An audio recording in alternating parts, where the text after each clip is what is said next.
Let's talk about B2B podcasting. After launching 100+ shows, we've learned a thing or two about what works and what doesn't work so much for B2B podcast names. Name is We Are a Baby Eats a Boy. And that's what I want to talk to you about today. Because I want to share with you some of the things we've learned so that you don't have to make the same mistakes. Specifically, I want to go into the goals of a B2B podcast name, commandments that you shall not break. These 10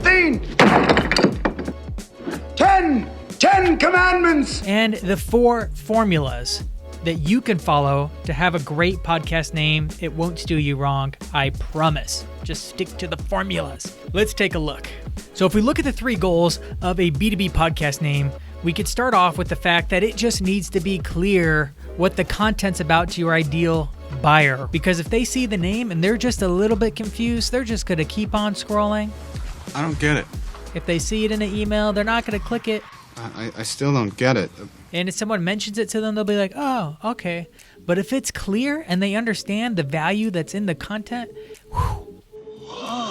you want to make it attractive to your ideal buyers to want to be a guest on the show. If they see the name and they're like, I don't know if I want my name associated with that. Or if it's just like, it's not a win. You want them to see the name and be like, yeah, I want my name with that. I want to see Dan Sanchez, which is my name, by the way, associated with this podcast. I want to be a guest. I want to be featured. I want to look good.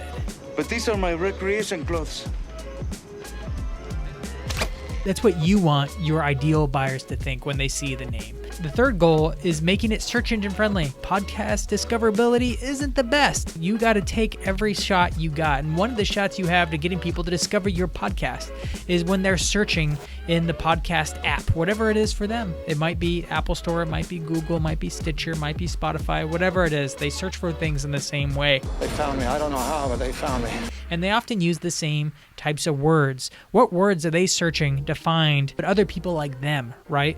What kinds of podcasts are they listening to that are about their industry or their role within their company? Because if they can find you in search, and we'll show you how to get found in search, having the name is one of the most important indicators for that. So the 3 commandments of B2B podcast naming go like this. Thou shalt not use the word podcast in the name. So you don't need to be the marketing podcast. You could call it the marketing show maybe, but even better is to make it like the smartest marketer. I am the smartest man alive. The smartest marketer, that's it. You don't have to add the word podcast because it is a podcast. It's redundant to have the word podcast on the end of a podcast name. If you can't tell, I'm not a fan of the word podcast on podcast names, okay? The second one is thou shalt not name the show after yourself. Nobody cares about you. They care about them. So let's make the show about them. Let's attract them. Because you've all met that person at like the dinner party that's just talking about me the whole time. Me, myself, look what I have accomplished.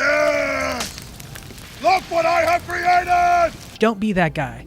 So make the show about them, not about your company name, your personal brand, your core values, or your marketing tagline. Thou shalt not name the show around your expertise. Ooh, this one's hard. This one's really hard. If you're a marketing agency selling to manufacturers, don't make it about marketing. Make it about manufacturing. But Dan, I don't know a lot about manufacturing. I'm a marketer. That's okay. That's why you invite them to be guests. You just ask them questions. Be a good student. Those are the 3 commandments. So with the 3 goals and the 3 commandments, we've come up with 4 naming formulas, which the math doesn't work. Don't worry about the math. That's not important in B2B podcast marketing. Okay. Let's do the math. Stick to the formulas, and we promise you will have a pretty good podcast name. Okay, and pretty good is a lot better than is just way better than not good, because not good is just going to hold you back. So don't. Oh, that's bad. No, that's good. How come?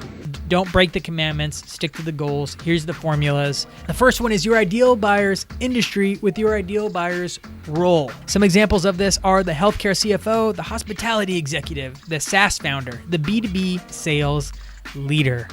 Now, I will say the more specific you can be with the ideal buyer's role, the better, because the more they're going to identify that it's a show for them and about them. If I'm a healthcare CFO, it's going to be a little bit more attractive to be featured on a podcast called The Healthcare CFO than the healthcare executive, or even more broad, the healthcare leader, or just healthcare.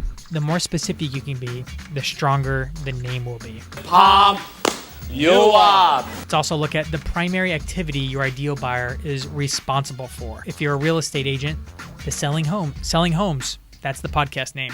Remember, do not add the word podcast to the end of the podcast name. The customer experience show, how to lead engineers, crafting culture. And crafting culture is actually my favorite example from this list because it's one of our own shows. And that is a show for HR leaders, right? Because they don't see themselves as just the HR people that just get the legal checklist done. They like to be seen as crafting culture, making their companies the awesome place that it is for people to work. Even Sandy, making copies. The third formula is the aspirational identity of your ideal buyer. Some examples of this are the innovative agency, titans of talent, masters of events, and the intelligent marketer. Now, the innovative agency is my favorite example by far because it illustrates something really important. This is a real show. We actually produced this show, and it's a show of a trademark lawyer who sells to marketing agencies. But you'll notice by the name that she didn't make it anything about law, nor does she need to be an expert about marketing or being innovative in order to have a show on it. It's a show that's going to be very, very attractive to any agency leaders because they all love to be seen as innovative.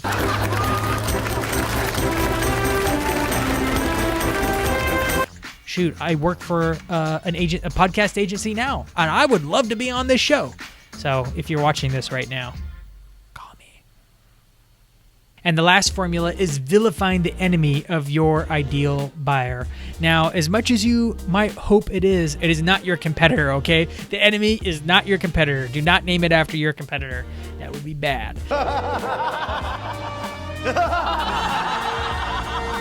It is the enemy of your ideal buyer. So if your ideal buyer runs reoccurring revenue businesses, then churn is their enemy. You might have an example like churn sucks. If you're trying to promote account-based marketing, then you might have a show called Flip My Funnel.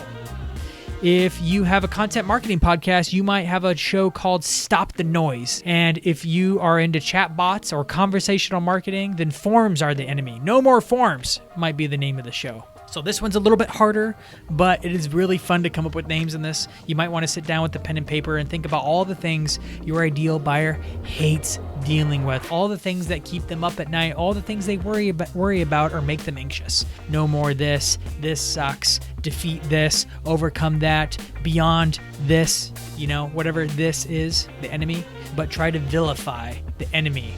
Those are the 3 goals, the 3 commandments, and the 4 formulas that will help you pick a rock solid name. Stick to one of those formulas and it will not steer you wrong.